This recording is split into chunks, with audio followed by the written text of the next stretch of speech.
So I got off work a little while ago, and I had just finished shooting a video for the main channel, and I have been sitting on this over the last couple of days, but after what I had found out recently, nah, this is the straw that broke the freaking camel's back. And even though I may be dressed to impress, I'm also dressed to kick ass. And WWE, I'm calling your bitch asses out. Because I just got one single question I gotta ask, and I doubt I'm gonna get an honest answer. But what in the blue hell are with all of these releases that are taking place? We had so many of them taking place in 2020, even more in 2021, I think. And now in 2022, we are starting out the year strong with yet more releases.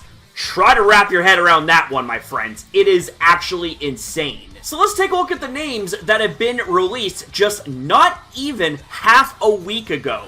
Scott Armstrong, Danny Burch, George Carroll, Kathy Carino, Dave Kapoor, Ryan Katz, William Regal, Road Dogg, Ace Steel, Hideki Suzuki, Timothy Thatcher. The first round of budget cuts of 2022.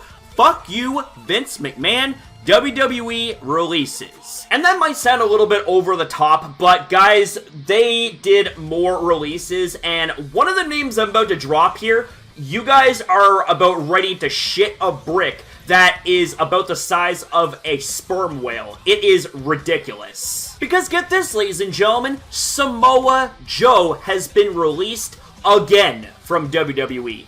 Vince fired Samoa Joe from WWE, Triple H hired him back for NXT, Vince took over NXT decisions and fired him again. We surprised? Agitated, but not surprised, just hoped it wouldn't happen. Well, unfortunately, it did. And I still am absolutely aghast and beyond infuriated about this. Samoa Joe was one of my all-time favorite wrestlers, and still is. Oh, but guys, I'm not done yet. There's a little bit more I gotta say here. You guys remember the wrestler Toni Storm, or hopefully that name rings a bell if you're in the wrestling community.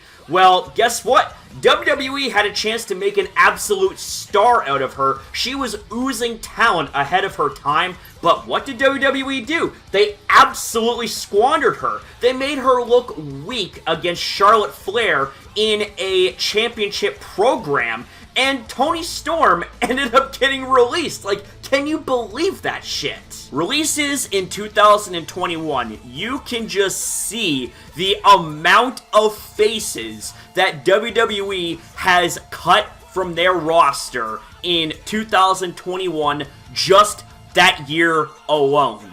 It is beyond ridiculous. Like, WWE really are trying to screw themselves over. Like, they're doing a very good job of that, and not just that, but they're doing a very, very good job in driving out a lot of their long-time loyal, die-hard fans because of bullshit like this. I wonder how Triple H is feeling seeing that the very product that he created, being the original NXT, being gutted and turned into something that is beyond recognizable. It is ridiculous. I don't even watch WWE anymore. It is just that much of a horse and pony and clown show. Like, it sounds harsh, I'm sorry, and I know that there may be some people out there that are still fans of WWE. My issues do not lie with you guys. Believe that, okay? If you guys want to be WWE fans, be WWE fans. More power to you. I'm just pissed off with what WWE has been doing over the last, well, couple of years with seemingly having a fetish of releasing talent on a whim with no rhyme or reason, you know, abandoning storylines that a lot of those wrestlers were involved in, and then just out of nowhere, snip, snip, we wish you well on your future endeavors, which, by the way, that right there is a canned response filled with a lot of bullshit to go along with it. Anyways, ladies and gentlemen, oh my god, like, I'm getting a headache just by thinking about this. I'm glad that AEW is around because at least we have ourselves an organization that actually gives a shit about the wrestlers and about wrestling and about storytelling and about the fans as well.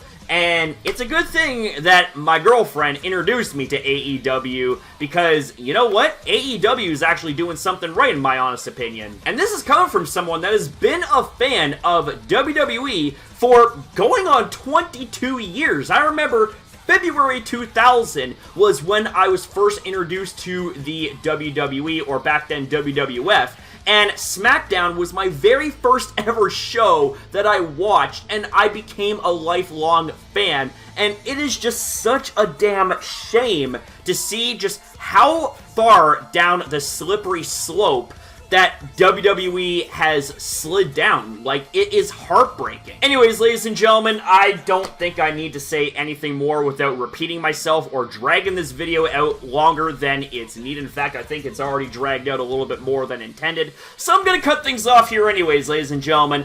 Thank you guys very much for watching. If you guys are fans of WWE or wrestling in general, then comment your thoughts down below about what it is we talked about here in this video. Thank you guys very much for watching. Thank you for your time as well in viewing this video. Have yourself a damn good one, guys, and I'll be seeing you in the next video.